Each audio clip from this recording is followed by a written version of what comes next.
नमस्कार बच्चों, मैं प्रोफेसर अंतिमा पांडे। आज हम कक्षा 10वीं की दूसरी इकाई की पाठ क्रमांक 10वीं बूढ़ी काकी यह पाठ पढ़ेंगे। इस पाठ के लेखक प्रेमचंद जी हैं। तो आइए बच्चों, हम सबसे पहले लेखक के परिचय के बारे में देख लेते हैं और फिर उसके बाद गद्य संबंधी विषय के बारे में जानकारी प्राप्त करके फिर हम पाठ पढ़ना प्रारंभ करते हैं। तो बच्चों आइए हम लेखक का परिचय पढ़ना प्रारंभ करते हैं। बच्चों, यह पाठ प्रारंभ करने से पहले आप सब अपने सामने टेक्स्ट बुक खोल के रखिए, जिससे आपको यह कहानी और भी अच्छी तरह से समझ में आ जाएगी। तो लेखक परिचय के बारे में हम पढ़ना प्रारंभ करते हैं। इस कहानी के लेखक प्रेमचंद जी हैं। आपका जन्म 1880 में लमही उत्तर प्रदेश में हुआ था और आपकी मृत्यु 1936 में वाराणसी उत्तर प्रदेश में हुई थी। अप्रतिम कहानीकार एवं उपन्यासकार प्रेमचंद का मूल नाम धनपत राय था। बाल्यावस्था से ही आपने लेखन कार्य प्रारंभ कर दिया था। आधुनिक हिंदी गद्य साहित्य में आप कहानी के पितामह कहे जाते हैं। आपकी कहानियों उपन्यासों में शोषित किसान, मजदूर स्त्रियों आदि की समस्याओं का विस्तृत चित्रण मिलता है। बच्चों, प्रेमचंद जी जो थे, उनकी कहानियों में ज़्यादातर ग्रामीण जीवन, शोषित महिलाएं, शोषित किसान और जो भी मजदूर लोग हैं, उनका ज़्यादातर उनकी समस्याओं का प्रेमचंद जी ने अपनी कहानियों में एकदम विस्तार से चित्रण किया है। आपकी प्रमुख कृतियाँ जो है मानसरोवर भाग 1 से 8, जंगल की कहानियाँ, कहानी संग्रह है ये, गोदान, गबन, सेवा सदन, कर्मभूमि, कायाकल्प, ये सब उपन्यास है। प्रेम की वेदी, करबला संग्राम, ये नाटक है। टॉलस्टॉय की कहानियाँ, आज़ाद कथा, गाल्सवर्दी के 3 नाटक, हड़ताल, न्याय, चांदी की डिबिया, ये सब अनुवाद है। आगे बच्चों हम गद्य संबंधी विषय के बारे में देख लेते हैं। प्रस्तुत कहानी के माध्यम से आपने समाज में व्याप्त वादाखिलाफी, वृद्धों के प्रति तिरस्कार की भावना पर जोरदार प्रहार किया है। आपने बुजुर्गों जनों के मन का मनोवैज्ञानिक विश्लेषण करते हुए उनके प्रति आदर भाव रखने हेतु प्रेरित किया है। तो बच्चों, यह बूढ़ी काकी, इस पाठ के माध्यम से लेखक हमें बुजुर्गों के प्रति हमारे मन में प्रेम भावना जगाने की कोशिश की है और इसकी ओर प्रेरित किया है कि हमें बुजुर्गों को आदर देना चाहिए, उन्हें उनका सम्मान करना चाहिए, क्योंकि आज हम जैसे हैं कल हमारी भी वही स्थिति होने वाली है। इसलिए हमें बुजुर्गों के साथ अच्छा व्यवहार करना चाहिए और उनका आदर सम्मान करना चाहिए। तो बच्चों, हम यह बूढ़ी काकी पाठ पढ़ना प्रारंभ करते हैं। बुढ़ापा बहुधा बचपन का पुनरागमन हुआ करता है। बूढ़ी काकी में जिह्वा स्वाद के सिवा और कोई चेष्टा शेष न थी और न अपने कष्टों की ओर आकर्षित करने के लिए रोने के अतिरिक्त कोई दूसरा सहारा है। समस्त इंद्रियां, नेत्र, हाथ और पैर जवाब दे चुके थे। पृथ्वी पर पड़ी रहती और घर वाले कोई बात उनकी इच्छा के प्रतिकूल करते, भोजन का समय टल जाता या उसका परिमाण पूर्ण न होता अथवा बाजार से कोई वस्तु आती और न मिलती, तो ये रोने लगती थी। उनका रोना सिसकना साधारण रोना न था, वे गला फाड़ फाड़ कर रोती थी। उनके पतिदेव को स्वर्ग सिधारे कालांतर हो चुका था। बेटे तरुण होकर चल बसे थे। अब एक भतीजे के सिवा और कोई न था। उसी भतीजे के नाम उन्होंने अपनी सारी संपत्ति लिख दी थी। लिखाते समय भतीजे ने खूब लंबे चौड़े वादे किए, किंतु वे सब वादे केवल कुली डिपो के दलालों के दिखाए हुए सब्जबाग थे। सब्जबाग का अर्थ है झूठा दिलासा देना। यद्यपि उस संपत्ति की वार्षिक आय 150-200 रुपये से कम न थी, तथापि बूढ़ी काकी को पेट भर भोजन भी कठिनाई से मिलता था। इसमें उनके भतीजे पंडित बुद्धिराम का अपराध था अथवा उनकी अर्धांगिनी श्रीमती रूपा का, इसका निर्णय करना सहज नहीं। बुद्धिराम स्वभाव के सज्जन थे, किंतु उसी समय तक जबकि उनके कोष पर कोई आँच न आए। यहाँ कोष यानी भंडार होता है। रूपा स्वभाव से तीव्र थी, सही, पर ईश्वर से डरती थी, अतएव बूढ़ी काकी को उसकी तीव्रता उतनी न खलती थी जितनी बुद्धिराम की भलमनसाहत। बच्चों, इस पाठ के माध्यम से इस परिच्छेद में लेखक बता रहे हैं कि बुढ़ापा जो होता है वह बचपन के जैसा हो जाता है, यानी जिस तरह से बचपन में बच्चों को बहुत खाने पीने की इच्छा होती है, वैसे ही बुढ़ापा में भी होने लगता है। और यहाँ पे बूढ़ी काकी जो है उनको सिर्फ उनकी जिह्वा यानी जीभ के स्वाद के सिवा और उनके अंदर कोई चेष्टा यानी इच्छा और भी कोई इच्छा न बची थी। और उनकी जो भी हाथ पैर ये सब आँख थे वो सब जवाब दे चुके थे, यानी उनसे चला फिरा नहीं जा रहा था, हाथ से वो कुछ काम नहीं कर सकती थी और आँख से कुछ दिखाई भी नहीं दे रहा था। और बता रहे हैं कि जब कोई कुछ बाहर से सामान आता बाज़ार से और उन्हें कुछ नहीं मिलता था, तब वह ज़ोर ज़ोर से रोने लगती थी और उनका रोना धोना एकदम आम नहीं था, यानी साधारण न था। वो अगर रोती तो एकदम गला फाड़ फाड़ कर चिल्लाती और रोती थी। और स्वर्ग सिधारे यानी उनके पति को मरे हुए बहुत समय बीत चुके थे और बेटे उनके जो जितने भी बेटे थे सब तरुण होकर चल बसे थे, यानी तरुण होकर यानी थोड़े यंग होकर वो किशोरावस्था में पहुंचकर वो ख़त्म हो गए थे सब। तो उनके घर में उनकी मतलब सिर्फ भतीजे के सिवा और उनका कोई भी सहारा नहीं था। तो उनके पास बूढ़ी काकी यानी जो भी धन दौलत जो भी संपत्ति थी सब उन्होंने अपने भतीजे के नाम लिख दिया था।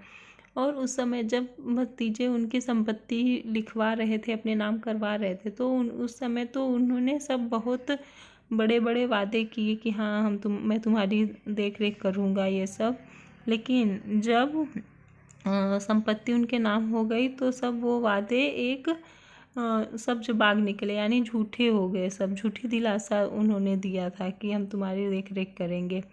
और लेखक बता रहे हैं कि जो संपत्ति थी उसकी वार्षिक आय जो थी 150-200 रुपये से कम न थी, यानी उनको जो भी ब्याज मिलता था वो 150-200 रुपये से कम नहीं थी। उस समय जिस समय इन्होंने यह लिखा था उस समय 150-200 रुपये बहुत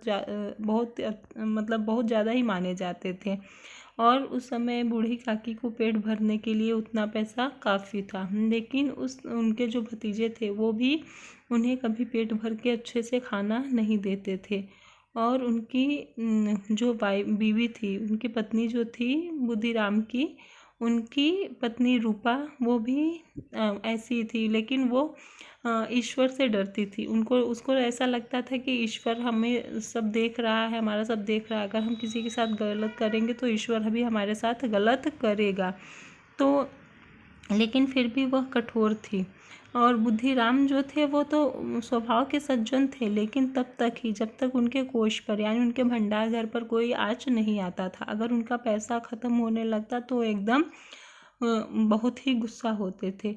तो बूढ़ी काकी को उनकी मतलब रूपा उतनी बुरी नहीं लगती थी जो जितना कि बुद्धिराम की भलमनसाहत यानी अच्छाई, जितनी कि बुद्धिराम की अच्छाई उनको बुरी लगती थी। क्योंकि वह बुद्धिराम ऊपर से तो बहुत अच्छा बनने का दिखावा करता था, लेकिन अंदर से वह बहुत ही बुरा था। क्योंकि वह बूढ़ी काकी का सब संपत्ति वगैरह अपने नाम कर लेता है, लेकिन उन्हें सही से खाने पीने का भी ध्यान उनका नहीं रखता है। आगे फिर क्या होता है अब हम यह पढ़ेंगे। बुद्धिराम को कभी कभी अपने अत्याचार का खेद होता था। विचारते कि इसी संपत्ति के कारण मैं इस समय भला मानुष बना बैठा हूँ। लड़कों को बुढ़ों से स्वाभाविक विद्वेष होता ही है। और फिर जब माता पिता का यह रंग देखते तो वे बूढ़ी काकी को और सताया करते। कोई चुटकी काट कर भागता, कोई उन पर पानी की कुल्ली कर देता। काकी चीख मारकर रोती, हाँ काकी क्रोधातुर होकर बच्चों को गालियाँ देने लगती तो रूपा घटनास्थल पर आ पहुँचती। इस भय से काकी अपनी जेवा कृपाण का कदाचित ही प्रयोग करती थी।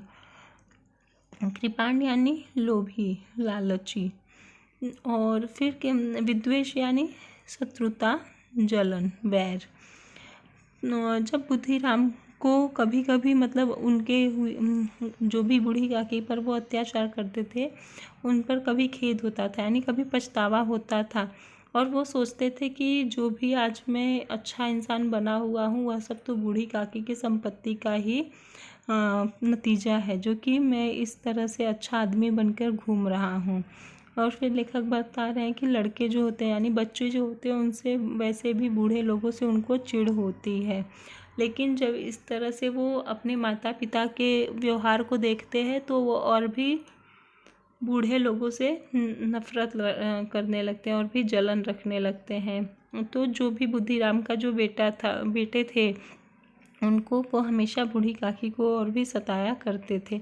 कभी कोई चुटकी काटता यानी कभी कोई चिमटी काटता था और कभी कोई पानी मुंह में लेकर उनके ऊपर थूक कर चला जाता था। तो और बूढ़ी काकी जो थी उनका हाथ पैर कुछ काम नहीं कर रहा था, इसके लिए वह एक जगह से दूसरे जगह कुछ आ जा नहीं सकती थी, इसके लिए सिर्फ वह गालियाँ देना शुरू कर देती थी और वहीं मतलब अब जहाँ पे बैठी रहती वहीं से ही गालियाँ देना शुरू करती थी। संपूर्ण परिवार में यदि काकी से किसी को अनुराग था, अनुराग यानी प्रेम, तो वह बुद्धिराम की लाडली थी। बुद्धिराम की जो छोटी लड़की थी वही उसको ही था जिसका नाम लाडली था। लाडली अपने दोनों भाइयों के भय से अपने हिस्से की मिठाई चबैना बूढ़ी काकी के पास बैठकर खाया करती थी। यही उसका रक्षागार था। रात का समय था। बुद्धिराम के द्वार पर शहनाई बज रही थी और गांव के बच्चों का झुंड विस्मयपूर्ण नेत्रों से गाने का रसास्वादन कर रहा था। चारपाइयों पर मेहमान विश्राम कर रहे थे। एक अंग्रेजी पढ़े हुए नवयुवक इस व्यवहारों से उदासीन थे। वे इस गवार मंडली में बोलना अथवा सम्मिलित होना अपनी प्रतिष्ठा के प्रतिकूल समझते थे। तो क्या हुआ कि जब जो लेखक बता रहे हैं कि उनके परिवार में यानी बुद्धिराम के परिवार में तो सब बूढ़ी काकी से नफरत करते थे। अगर किसी को बूढ़ी काकी से प्यार था तो वह है बुद्धिराम की छोटी लड़की जिसका नाम लाडली था, वही सिर्फ बूढ़ी काकी से प्यार करती थी और बाकी तो सब बूढ़ी काकी से नफरत ही करते थे। अगर ये लाडली को कुछ भी खाने पीने को मिलता था तो वह बूढ़ी काकी के पास ही बैठकर खाती थी, क्योंकि उसे लगता था कि बूढ़ी काकी उसकी रक्षागार है, यानी वह उसकी भी रक्षा करेंगी। और एक रात का समय था। उस दिन बुद्धिराम के दरवाजे पर शहनाई बज रही थी और बहुत सारे गांव के बच्चे वहां पर झुंड लगाकर विस्मयपूर्ण यानी आश्चर्य के नेत्रों से देख रहे थे और गाने का रसास्वादन यानी गाने का आनंद ले रहे थे। और बहुत सारे लोग मेहमान आए हुए थे जो कि चारपाई पर बैठकर विश्राम कर रहे थे और 2-4 अंग्रेजी पढ़े हुए नवयुवक आए थे और उनको ऐसा लग रहा था जैसे कि वो इस फंक्शन में यानी इस उत्सव में आकर वो उनके सम्मान के प्रतिकूल है, यानी वहाँ पर उनकी प्रतिष्ठा, इज्जत, उनका सम्मान कम हो रहा है, ऐसा उन्हें लग रहा था। फिर आगे क्या होता है हम ये अगले परिच्छेद में पढ़ेंगे। आज बुद्धिराम के बड़े लड़के मुखराम का तिलक आया था। यह उसी का उत्सव था। घर के भीतर स्त्रियां गा रही थी और रूपा मेहमानों के लिए भोजन के प्रबंध में व्यस्त थी। भट्टियों पर कड़ाह चढ़ रहे थे। एक में पूड़ियाँ कचौड़ियाँ निकल रही थी, दूसरे में अन्य पकवान बन रहे थे। एक बड़े हंडे में मसालेदार तरकारी पक रही थी। घी और मसाले की क्षुधावर्धक सुगंध चारों ओर फैली हुई थी। क्षुधावर्धक यानी भूख बढ़ाने वाला। बूढ़ी काकी अपनी कोठरी में शोकमय विचार की भांति बैठी हुई थी। यह स्वाद मिश्रित सुगंध उन्हें बेचैन कर रही थी। आह, कैसी सुगंध है! अब मुझे कौन पूछता है? जब रोटियों के ही लाले पड़े हैं तब ऐसे भाग्य कहाँ कि भरपूर पूड़ियाँ मिले। यह विचार कर उन्हें रोना आया। कलेजे में हुक सी उठने लगी, परंतु रूपा के भय से उन्होंने फिर मौन धारण कर लिया। फूल हम घर में भी सूंघ सकते हैं, परंतु वाटिका में कुछ और बात होती है। इस प्रकार निर्णय करके बूढ़ी काकी हाथों के बल सरकती हुई बड़ी कठिनाई में चौखट से उतरी और धीरे धीरे रेंगती हुई कड़ाह के पास आ बैठी। वाटिका यानी बगीचा, उपवन। हुक सी उठना यानी अंकुश के आधार की बड़ी कील। हुक यानी अंकुश जिसे हम कोई सामान उठाते हैं। तो बूढ़ी काकी जो है इस तरह उस दिन बुद्धिराम के बड़े लड़के का तिलक था, जो कि और इसकी वजह से सब इस तरह का उत्सव मनाया जा रहा था। और घर के भीतर बहुत सारी स्त्रियां जो है वह गाना गा रही थी, गीत गा रही थी। और जो बुद्धिराम की पत्नी थी रूपा, वह मेहमानों के भोजन के प्रबंध में लगी हुई थी। और तरह तरह के पकवान बन रहे थे, तरह तरह के व्यंजन खाने के लिए बन रहे थे। तो बूढ़ी काकी को सब सुगंध महसूस होता है और वह सोचती हैं कि जब यहाँ पर रोटी के ही लाले पड़े हैं, यानी बहुत मुश्किल से उन्हें रोटी खाने को मिलता है, तो फिर उनके नसीब में पूड़ी मिठाई ये सब कहाँ है। और फिर वो ये सब सोचकर चुपचाप बैठ जाती है, लेकिन उनसे फिर रहा नहीं जाता। और वह फिर सोचती हैं कि हम तो फूल घर कहीं पे भी सुगंध उसका ले सकते हैं, लेकिन वाटिका में अगर जिस फूल का सुगंध दिया जाता है वो अलग ही बात होती है।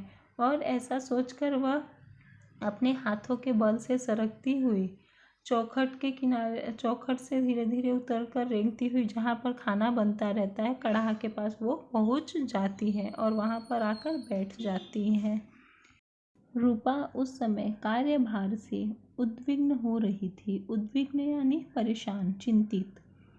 कभी इस कोठे में जाती, कभी उस कोठे में, कभी कड़ाह के पास आती, कभी भंडार में जाती। किसी ने बाहर से आकर कहा, महाराज ठंडाई मांग रहे हैं।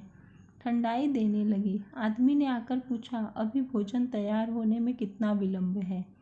जरा ढोल मंजीरा उतार दो। बेचारी अकेली स्त्री दौड़ते दौड़ते व्याकुल हो रही थी, झुंझलाती थी, कूढ़ती थी, परंतु क्रोध प्रकट करने का अवसर न पाती थी।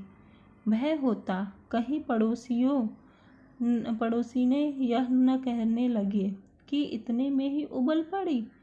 प्यास से स्वयं कंठ सूख रहा था, गर्मी के मारे फूकी जाती थी, परंतु इतना अवकाश भी नहीं था कि जरा पानी पी ले अथवा पंखा लेकर चले। यह भी खटका था कि जरा आँख हटी और चीज़ों की लूट मची। इस अवस्था में उसने बूढ़ी काकी को कड़ाह के पास बैठा देखा तो जल गई। क्रोध न रुक सका। वह बूढ़ी काकी पर झपटी और उन्हें दोनों हाथों से झटक कर बोली, ऐसे पेट में आग लगे। पेट है या भाड़? कोठरी में बैठते हुए क्या दम घुटता था? अभी मेहमानों ने नहीं खाया, भगवान को भोग नहीं लगा, तब तक धैर्य न हो सका, आकर छाती पर सवार हो गई। इतना ठूसती है, न जाने कहाँ भस्म हो जाता है। भला चाहती हो तो जाकर कोठरी में बैठो। जब घर के लोग खाने लगेंगे तब तुम्हें भी मिलेगा। तुम कोई देवी नहीं हो कि चाहे किसी के मुंह में पानी न जाए, परंतु तुम्हारी पूजा पहले ही हो जाए। जब बूढ़ी काकी को रूपा कड़ाह के पास बैठी हुई देखती है तो उसे बहुत गुस्सा आता है, क्योंकि वह तो पहले से ही काम से परेशान थी, क्योंकि वह घर में अकेली स्त्री थी और हमेशा कुछ न कुछ कोई मांगता रहता था सामान, तो यहाँ से वहाँ भागा दौड़ी में वो एकदम परेशान थी। और इस समय जब उसने बूढ़ी काकी को कड़ाह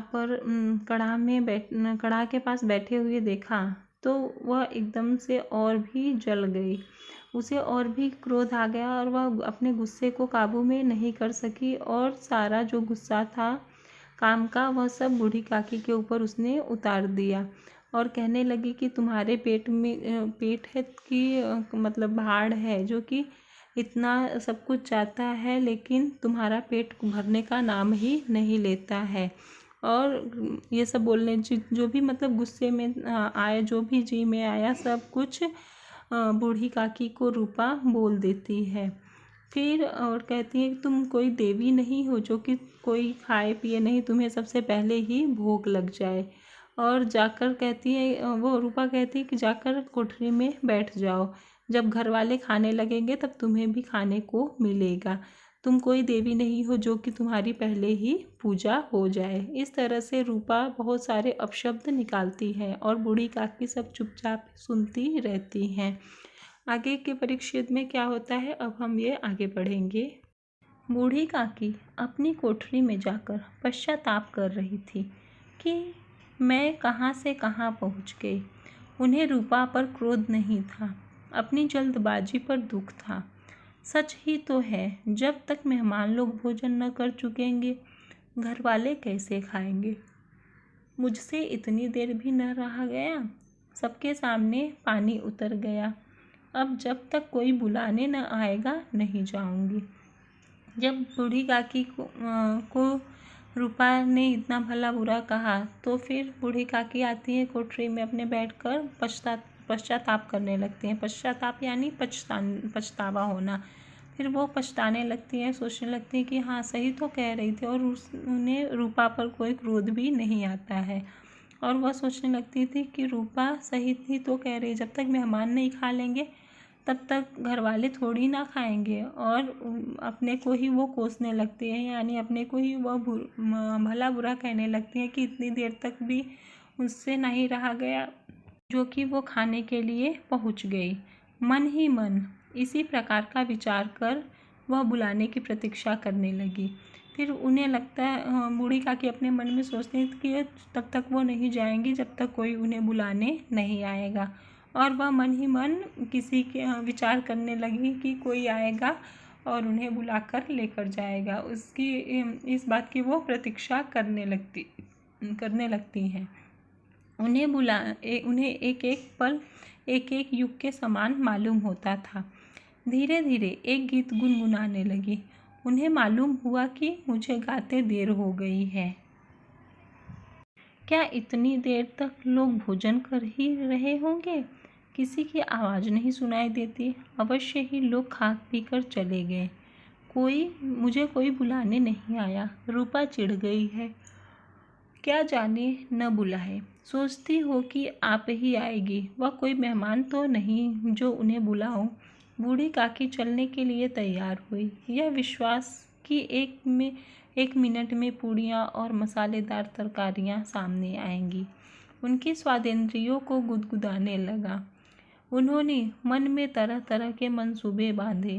पहले तरकारी से पूड़ियाँ खाऊंगी, फिर दही और शक्कर से कचौड़ियाँ रायते के साथ मज़ेदार मालूम होंगी। चाहे कोई बुरा माने या भला, मैं तो मांग मांग कर खाऊंगी। लोग यही न कहेंगे कि इन्हें विचार नहीं। कहा करे, इतने दिन के बाद पूड़ियाँ मिल रही है तो मुंह जूठा करके थोड़ी ही उठ जाऊंगी। फिर जब बूढ़ी काकी अपने मन में ऐसा विचार करने लगते हैं कि अब कोई नहीं आएगा, जब कोई नहीं आएगा बुलाने तभी जाऊंगी। फिर इस तरह का विचार करके वह कोई गीत गुनगुनाने लगती हैं। लेकिन उन्हें ऐसा प्रतीत होता है थोड़े देर बाद कि उन्हें एक एक पल जो था वो बहुत समय मतलब एक एक पल उनको एक एक युग के समान लग रहा था। उन्हें लग रहा था कि बहुत अधिक समय हो गया, अब तक सभी मेहमान खाना खाकर जा चुके होंगे।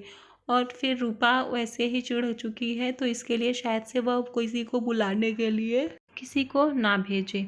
इसलिए, और क्योंकि वह मेहमान थोड़ी ना है जो उसे कोई बुलाने आएगा, इस सब का विचार करके बूढ़ी काकी स्वयं ही खाना खाने के लिए आगे बढ़ने लगती हैं। और फिर वो सोचती हैं कि कैसे कैसे वो खाएंगी। पहले वो सोचती हैं कि पूड़ियाँ खाऊंगी तरकारी के साथ, तरकारी यानी सब्जी के साथ खाएंगी, फिर दही और शक्कर से खाएंगी, और कचौड़ी जो है वो रायते के साथ खूब अच्छी लगती है। ऐसा वो ये सब सोच सोच कर आगे बढ़ने लगती हैं। और फिर ये सोचती हैं कि बहुत दिनों के बाद पूड़ियाँ मिल रही है, तो मैं ऐसे ही मुँह उठा करके थोड़ी ना उठ जाऊंगी, यानी ऐसे ही थोड़ा चख के वो नहीं उठ जाएंगी। वो सोच रही जो किसी को अगर ये सोचना होगा कि अरे कितना खा रही क्या, तो वो सोचे, लेकिन जब इतने दिन के बाद पूड़ी मिली है तो वो अच्छे से भर पेट खाना खाएंगी, ऐसा वो बता रही हैं। फिर आगे क्या, ये हम दूसरे वीडियो में देखेंगे। और इस तरह से बूढ़ी काकी के मनोभाव को दिखाया गया है, यानी किस तरह से बुढ़ापा जो है वह बचपन का पूर्वागमन हो जाता है। यानी जिस तरह से बचपन में बच्चों की मानसिक स्थिति रहती है, उसी तरह से बुढ़ापे में भी बच्चों की मानसिक स्थिति हो जाती है। तो आगे बच्चों हम इसका बच्चा जो भी कहानी है आगे का, वो हम दूसरे वीडियो में मिलेंगे। तब तक के लिए धन्यवाद बच्चों, अपना ध्यान रखें, स्वस्थ रहें।